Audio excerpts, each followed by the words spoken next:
1968ခုနှစ်မြန်မာနိုင်ငံတရားစီရင်ထုံးစာမျက်နှာ106 Civil First Appeal before U Sein Tin Judge U Chao Yin Appellant versus Dogon and 4 others respondents ဤစီရင်ထုံး audio book ကိုထက်တန်းရှေ့နေဦးအောင်ခိုင်ဦးထက်တန်းရှေ့နေဒေါ်ပြည့်ပြည့်ဖြိုးနှင့်တရားလွှတ်တော်ရှေ့နေဦးထိန်လင်းဦးမိသားစုကစီစဉ်သည် Suit under Order 21, Rule 103 of the Code of Civil Procedure, whether Order 21, Rule 103 applies unless an order has been made under Rule 98, Rule 99, and Rule 101, whether such a suit is concerned only with actual possession at the date of order. Hell, the suit was won under Order 21, Rule 103 of the Code of Civil Procedure, and as such, the first respondent has no locus standing, being a judgment debtor in the case out of which the suit has emanated.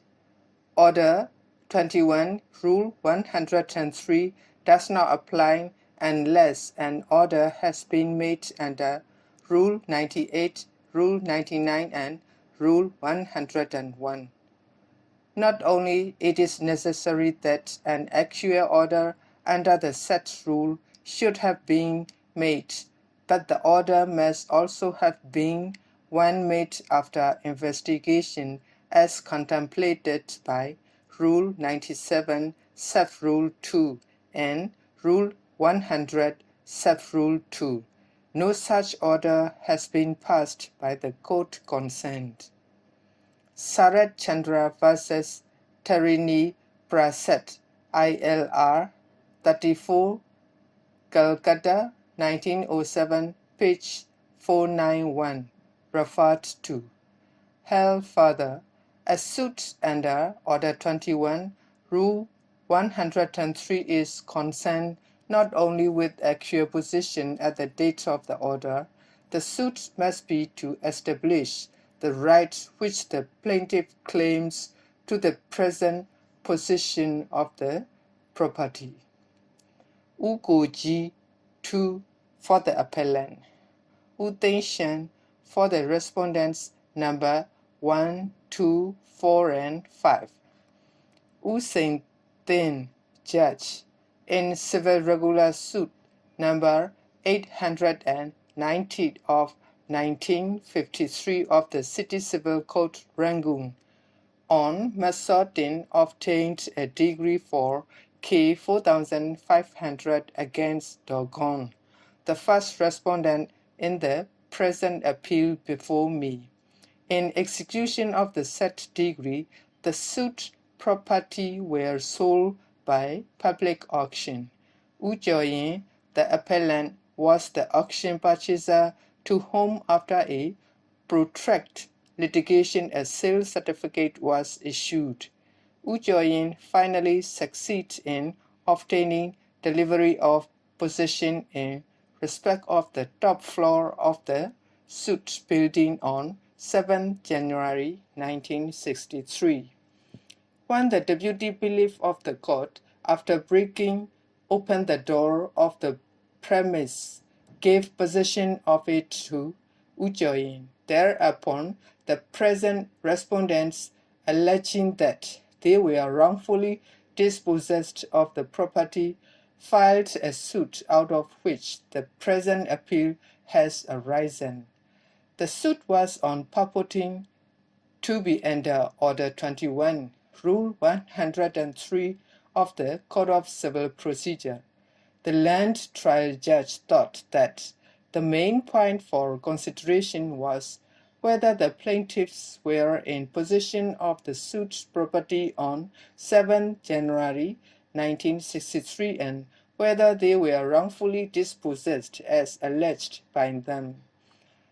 After hearing witnesses for the parties, he held that the plaintiffs were in possession on 7 January 1963 and that they were wrongfully dispossessed, inasmuch as the deputy believed in breaking open the door of the premise had acted illegally.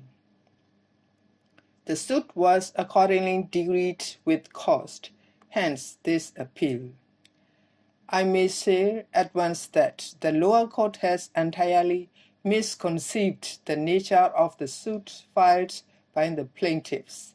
As pointed out above, the suit was on one under 21 Rule 103 of the Code of Civil Procedure, and as such, Dogon has no local standing, being a judgment debtor in the case out of which the suit has emanated.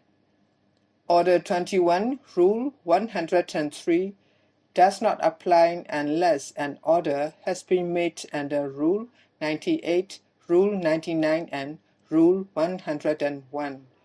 In the present case, no such order has been passed by the court concerned. No doubt in Civil Miscellaneous Case number 306 of 1962, in which the fifth respondent, McKinley, sought for an order to set aside an ex parte order passed against her. 3 affidavits were filed. In the affidavits, respondent number 3, 4, and 5 complained of an alleged wrongful disposition and prayed for reinstatement. But even conceding that these affidavits could be said to have been made under the provisions of Order 21, Rule 100, no order was passed by the court under Rule 101, nor was there any investigation as contemplated by Rule 97, Sub-Rule 2. The order passed by the executing court on 13 May 1963, which is alleged to be the cause of action for the suit, was merely one confirming its previous order, date 2 January 1963, passed in Civil Miscellaneous Case number 306 of 1962, by which McKinley's application for withdrawal of the ejectment warrant was rejected. It has nothing to do with the prayer for reinstatement filed by the 3 respondents subsequent to their alleged wrongful disposition. Order 21, Rule 103 applies only when there is an order under Rule 98, Rule 99, or Rule 101. Not only is it necessary that an accurate order under the said rule should have been made, but the order must also have been one made after investigation, as contemplated by Rule 97, Sub-Rule 2, and Rule 100, Sub-Rule 2, as pointed out in Sarat Chandra vs. Tarini Prasad, ILR 34, Calcutta, 1907, page 491. As pointed out in Sarat Chandra vs. Tarini Prasad, an order dismissing an application for default of prosecution being an order not made after due investigation, Rule 103 does not apply. Here, in this case, too, no specific order whatsoever has been passed after investigation regarding the right of the respondents to the present possession of the suit property. This question has not been touched upon by the executing courts, and as such, provisions of Rule 103 cannot be invoked. The suit must fail on another ground also. A suit under Order 21, Rule 103 is concerned not only with acquisition at the date of the order. The suit must be to establish the right which the plaintiff claims to the present possession of the property. In the instant case, there is nothing on the record of the lower court to establish the right of the plaintiffs to present possession of the suit premise. The mere fact that they were in occupation of the premise when the deputy bailiff went to execute the warrant of delivery is not enough to entitle them to a degree for possession. Thus, even if they had been unlawfully dispossessed by the bailiff on 7 January 1963, as held by the land trial judge, that would not, by itself, constitute their right to present possession of the property. For the reasons stated above, the judgment and decree passed by the lower court is set aside with cause. Advocates' fees fixed as 2 gold mohar.